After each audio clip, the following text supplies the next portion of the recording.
Bonjour, c'est Alex de Waterfall Revenue. Cette semaine, nous allons parler de mobilité géographique.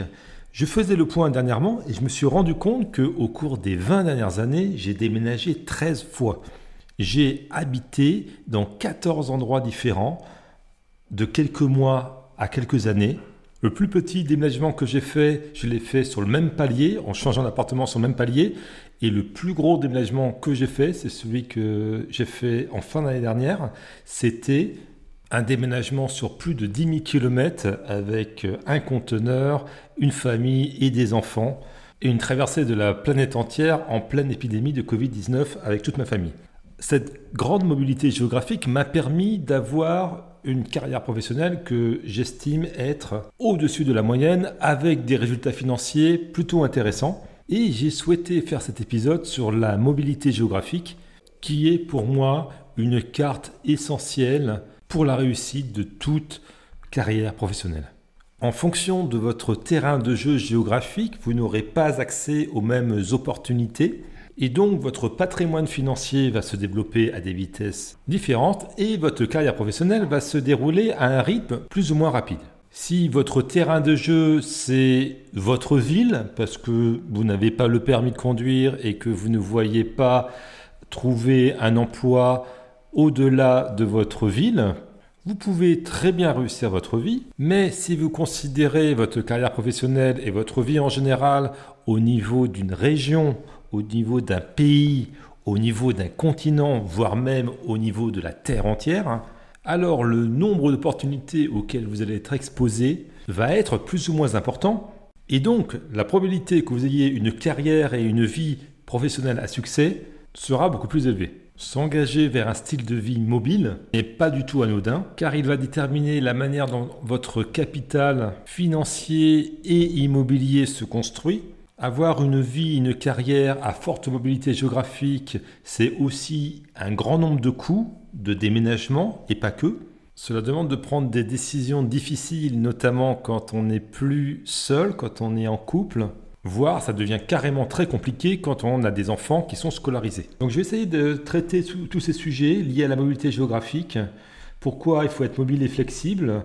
On parlera de la résidence principale, de l'acheter ou pas. Quel est le coût d'une mobilité géographique? Quels sont les inconvénients à long terme, notamment dans le cas d'une expatriation? En prenant comme fil conducteur ma propre histoire sur ces 20 dernières années, je vous dirai les erreurs que j'ai faites et les conseils que je donnerai à ceux qui souhaitent s'engager dans une carrière, dans une vie mobile géographiquement, qu'ils soient étudiants, jeunes salariés, en couple ou en famille avec des enfants. Quand j'étais enfant, j'ai très peu déménagé.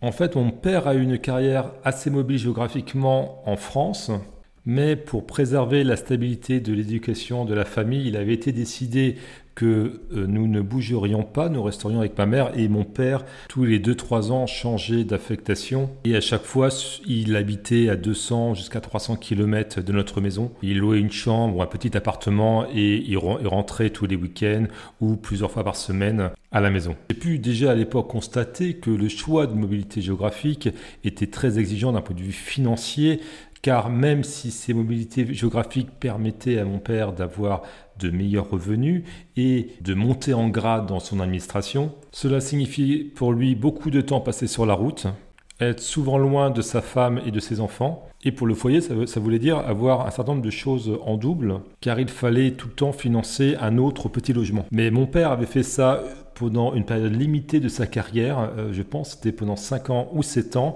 car il avait un objectif de carrière bien précis qu'il a fini par atteindre, ce qui a permis à toute la famille de déménager dans le sud de la France, alors que j'avais 16 ans, d'acheter une jolie petite maison et enfin d'avoir un travail intéressant, bien rémunéré, pas très loin de son domicile. Ce fut donc mon premier grand déménagement et la première constatation que j'ai pu faire, c'est que déménager, c'est quand même une très grosse logistique et ça coûte très cher. En plus, en tant que famille, il fallait que toutes les planètes soient bien alignées, que le déménagement coïncide avec les rentrées scolaires, que ma mère retrouve un emploi, acheter une nouvelle maison, vendre l'ancienne. Bref, c'est pas quelque chose qui est amené à être fait tous les ans. Ensuite, pour moi, mon premier déménagement a été d'aller habiter dans la ville où je vais faire mes études après le bac. C'était dans la ville de Bordeaux, qui se trouvait à 1 heure de train du domicile de mes parents. Donc j'avais la possibilité de rentrer tous les week-ends chez mes parents. C'était pas vraiment un déménagement puisque j'avais rien à déménager, c'était donc un emménagement dans un studio que mes parents ont loué. Et là, j'ai pris un certain nombre de décisions pour cet aménagement qui n'était pas du tout optimisé, car je savais que je ne ferais que mes 2 premières années d'études à Bordeaux. Et je me suis installé dans mon nouvel appart, un peu comme si j'avais un nouveau job avec un appartement parfaitement équipé, avec beaucoup de meubles. Et j'avais passé je ne sais combien de temps à Ikea pour trouver des objets de décoration, mettre des plantes vertes et des cadres photos dans un appartement où je dormais 4 ou 5 nuits par semaine. Et 2 ans après, lorsque mes études m'ont amené dans l'Est de la France pour une seule année, je me suis retrouvé confronté à un problème qui était que j'allais habiter dans une autre ville pour moins d'1 an et il n'était pas question de trimballer sur 800 km tous mes meubles, toutes mes affaires pour une période aussi courte. On parlait alors de déménager du sud-ouest au nord-est de la France, donc la grande diagonale. Donc il a été décidé de remettre tous les meubles de l'appartement de Bordeaux chez mes parents et de partir pour le nord-est de la France, uniquement avec une voiture en break avec ce qu'elle pouvait contenir, et d'acheter sur place le strict minimum, dans une configuration d'études en alternance où je savais que j'aurais à aller en stage à différents endroits en grande région parisienne. Donc en fait, au cours de ces 12 mois, j'ai habité à 4 endroits différents. Parfois, j'avais 2 logements en même temps, mon appartement dans le nord-est, plus une chambre louée chez l'habitant pour faire un stage. Je me rappelle avoir passé beaucoup de temps dans des hôtels étapes. Et cette expérience m'a appris que moins on avait de possessions, plus on était mobile, plus c'était facile de bouger géographiquement et donc on avait moins de contraintes pour prendre des opportunités professionnelles qui étaient à l'époque des stages. Et je m'étais rendu compte qu'avoir peu de choses rendait les déménagements faciles, c'est-à-dire en un week-end avec une voiture en break. Donc cela permettait d'être plus facilement et plus rapidement opérationnel sur place et donc d'être plus rapidement opérationnel pour le travail ou pour les études. Malheureusement, je n'ai pas retenu cette leçon très longtemps parce que juste après cette année d'alternance, j'ai été embauché par l'entreprise qui m'avait formé pendant toute cette année et je me suis retrouvé en grande banlieue sud de la région parisienne dans un joli appart. La ville s'appelait, je crois, Montlhéry. Et je me suis mis à nouveau à dépenser beaucoup d'argent pour équiper cet appartement, comme l'appartement que j'avais à Bordeaux, même en mieux. Et quand très rapidement, je me suis rendu compte que, à l'époque, j'avais un bac plus 4, il fallait absolument que je reprenne mes études pour avoir un bac plus 5 pour accéder à des opportunités professionnelles plus intéressantes. Je me suis retrouvé au bout d'1 an à déménager et j'avais sur les bras beaucoup de meubles, beaucoup d'affaires. En plus, comme j'étais censé prendre mon indépendance, j'avais récupéré toutes mes affaires de ma chambre chez mes parents et me voilà à aller en Normandie suivre un cursus d'école de commerce, donc à nouveau comme étudiant, avec beaucoup de bagages et ça m'a vraiment handicapé dans la recherche d'un logement. D'ailleurs, j'avais loué un logement qui n'était pas du tout bien, qui était presque insalubre parce que j'avais besoin d'espace pour mettre tous mes meubles et je n'avais pas retenu plein d'appartements qui étaient très bien, très propres, mais dans lequel toutes mes affaires ne rentraient pas, ou alors il y avait le frigo qui était trop grand, ou alors la machine à laver n'avait pas la bonne taille. Bref, si jeune, j'avais déjà tant de contraintes que d'être mobile géographiquement devenait vraiment compliqué. 1 an après, j'étais diplômé de mon école de commerce et là, il s'agissait de trouver un appartement à Paris où j'avais décroché un emploi. Et là encore, alors que la meilleure des solutions pour moi aurait été de prendre un appartement petit dans le centre de Paris, à cause de toutes les contraintes de mon électroménager, de mes meubles, je me suis retrouvé à ne pas sélectionner plein d'appartements qui étaient très bien, parce que la machine à laver ne rentrait pas ou le frigo ne rentrait pas. Je me suis retrouvé en banlieue est, vers Montreuil, Vincennes, dans ces zones-là, pour ceux qui connaissent, très loin du métro, donc avec des temps de trajet qui n'étaient pas du tout optimisés, car mon emploi était dans le premier arrondissement de Paris. C'était pas non plus pratique pour aller à Charles de Gaulle, parce que je prenais beaucoup de vols internationaux à cette époque-là. Quand on est jeune, il y a une grande différence à vivre dans Paris intramuros sur le réseau de métro et de vivre en banlieue. C'est le jour et la nuit. Style de vie, les opportunités de faire des rencontres n'ont rien à voir. Donc à un moment donné, j'en ai eu ras-le-bol de passer 1h30 par jour dans les transports, d'avoir trop de contraintes dans ma vie, et j'ai déménagé dans Paris, dans le 7e arrondissement, un petit appartement magnifique dans le 7e arrondissement, à 2 pas de la Tour Eiffel. Et j'ai vendu au moins la moitié de mes meubles et de mon électroménager. J'ai renoncé à la machine à laver qui ne rentrait pas. J'ai redescendu plein d'affaires chez mes parents.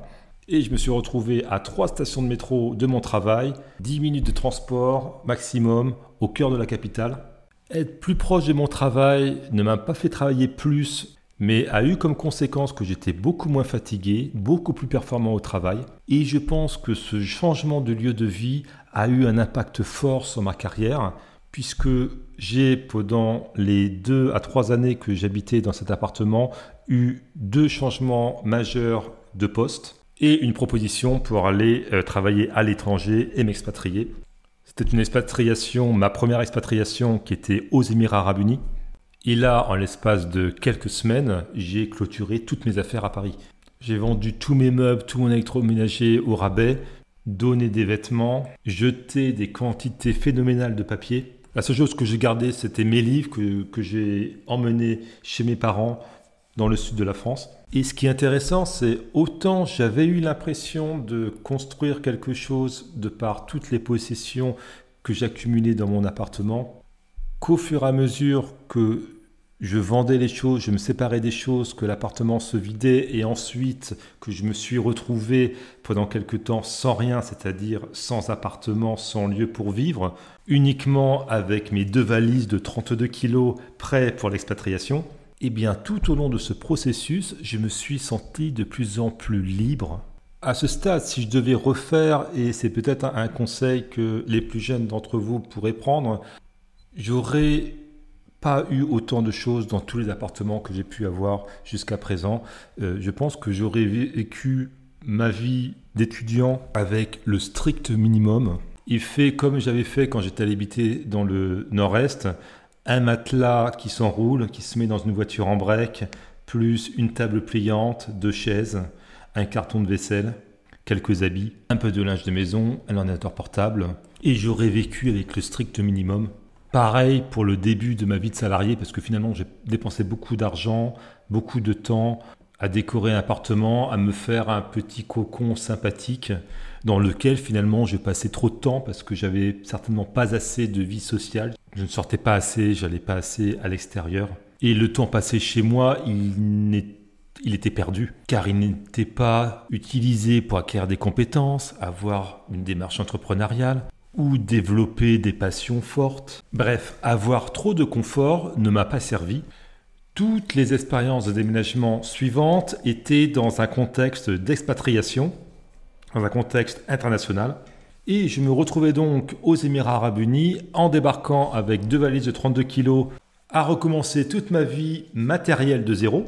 Et à ce moment-là, je me suis rendu compte que j'avais finalement peu d'économies sur mes comptes en banque, car une grande partie de mon argent était passée dans l'achat de biens matériels dont je m'étais débarrassé pour la plupart à bas prix avant de partir. Si vous avez l'expérience de vendre sur des sites comme Le Bon Coin, la plupart du temps, vous revendez au tiers de la valeur, voire pire, des choses que vous avez achetées et qui sont encore parfaitement en bon état et fonctionnelles.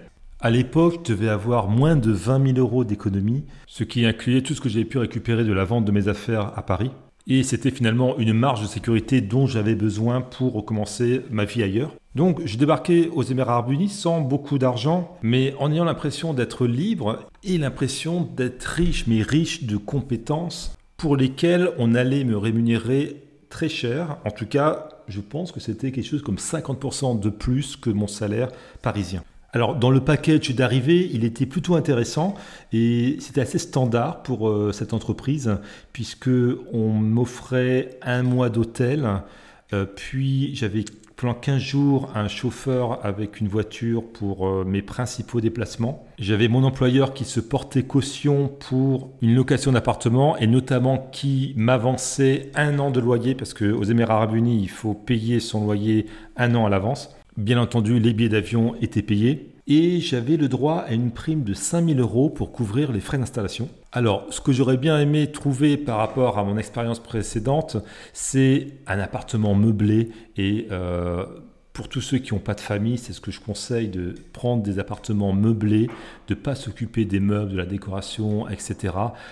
Et d'arriver, de poser ses valises et de commencer sa vie quelque part. Mais malheureusement, ce que j'avais trouvé en meublé était soit extrêmement cher, pas très bien situé par rapport à mon travail, ou alors pour certains qui étaient dans mon budget avec une décoration orientale qui ne m'allait pas du tout, avec des grands meubles en bois massif et des teintures horribles, dans des immeubles avec peu de services. Et je crois que dans beaucoup d'endroits dans le monde, c'est difficile de trouver des logements meublés, prix raisonnables et de bon goût.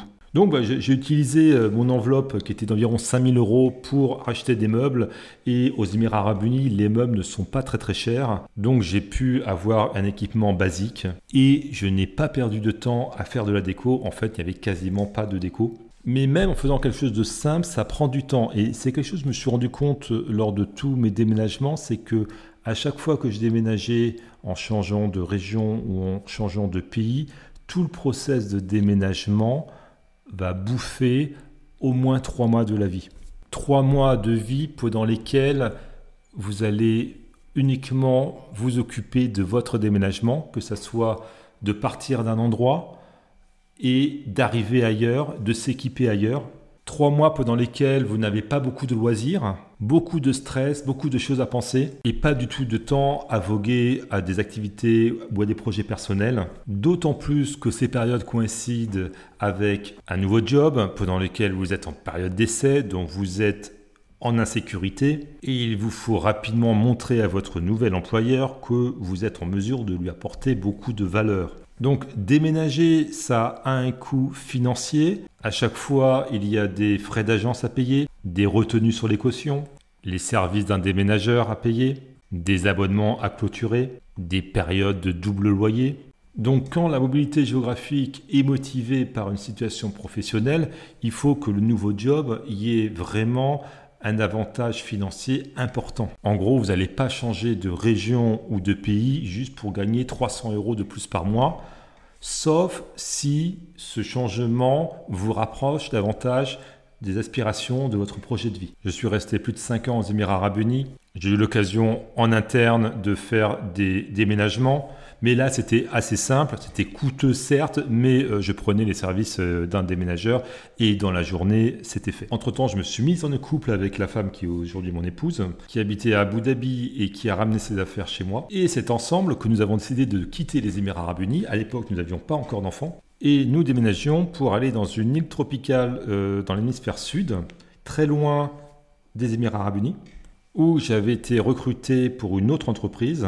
Et dans le cadre de ce recrutement, j'avais négocié à nouveau une prime d'installation d'environ 5 000 €, mais aussi du fret aérien et une voiture de fonction. Si vous êtes expatrié, essayez d'avoir une voiture de fonction, c'est super. Même si ce n'est pas la voiture de vos rêves, au moins quand vous décidez de partir du pays, c'est simple. Moi, ma dernière expérience d'expatriation, le mardi matin, il y a une société de déménagement qui est venue, qui a chargé le conteneur.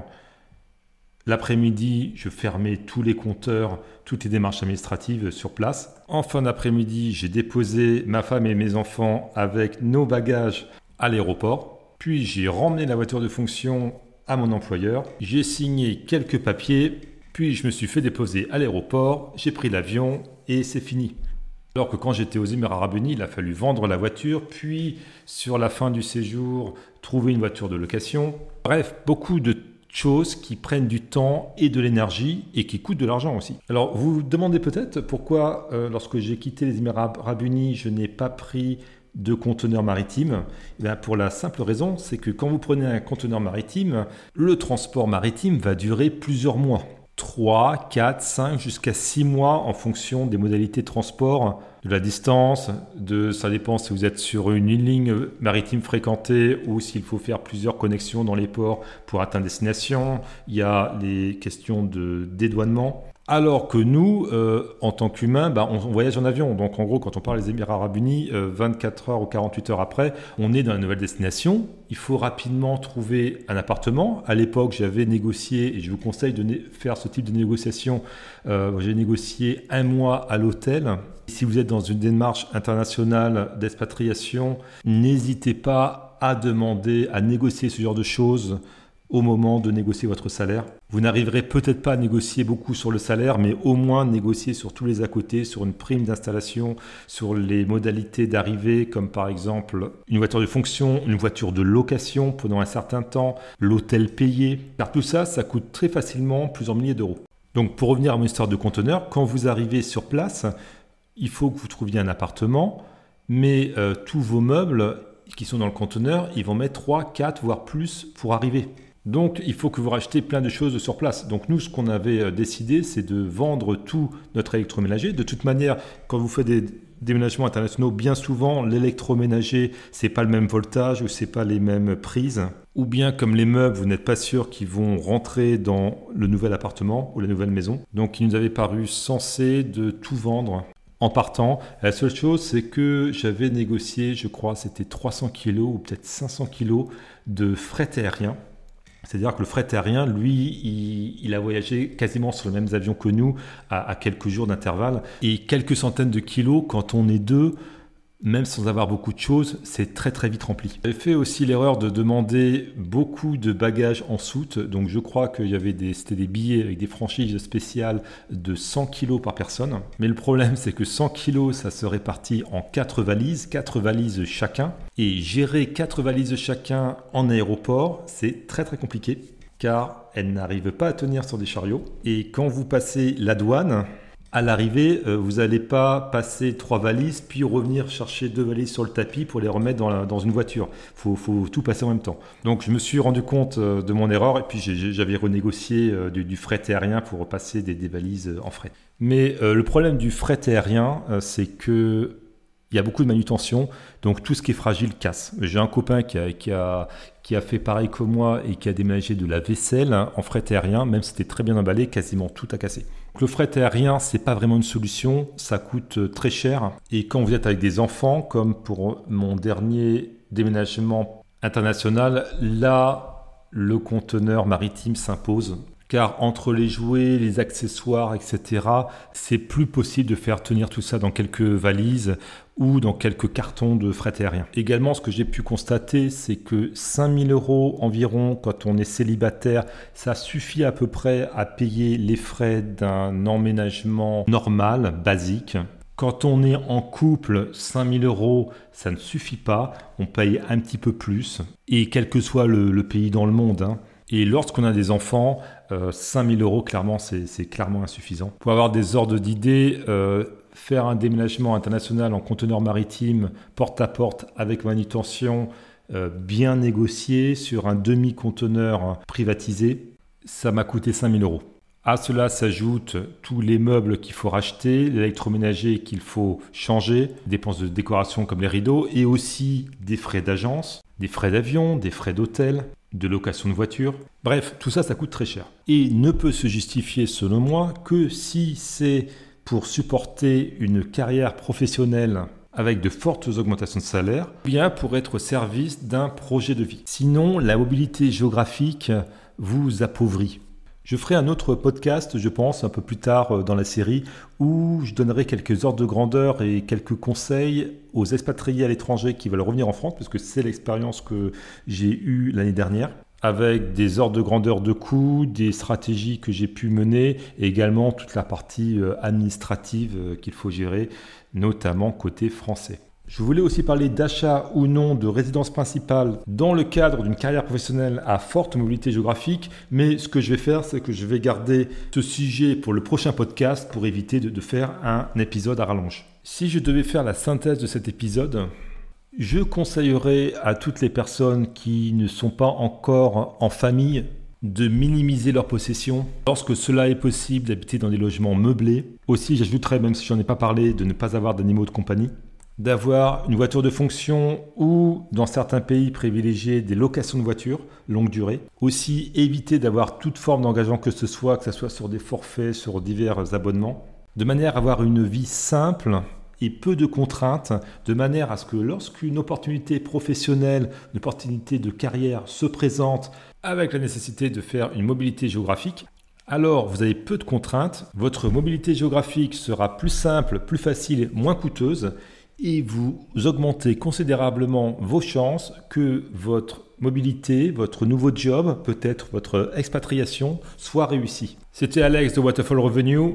Je vous retrouve vendredi prochain, midi, heure de Paris, pour le prochain épisode, qui sera donc consacré à faut-il acheter sa résidence principale ou non. Et j'essaierai de traiter ce sujet différemment de tout ce qui a pu être vu et revu, rabâché par tous les investisseurs en herbe et vendeurs de formations sur YouTube, pour remettre cette question au cœur d'un projet de vie et au cœur d'une évolution de carrière professionnelle. N'oubliez pas, pour être notifié de la prochaine vidéo, de vous abonner à YouTube et de vous abonner au podcast sur votre plateforme de podcast préférée. Si vous n'êtes pas membre du cercle, vous ne recevez pas mes emails privés. Alors, pour remédier à ça, c'est très simple. Vous vous inscrivez en suivant un des liens en description qui s'appelle Le Cercle, ou bien vous vous connectez à mon site internet waterfallrevenue.com et vous cliquez sur Le Cercle et vous laissez votre email et vous recevrez gratuitement environ une fois par semaine des contenus pertinents, des réflexions pertinentes qui lient le succès de votre carrière professionnelle à votre vie personnelle et à votre vie financière. À vendredi prochain. Ciao, salut.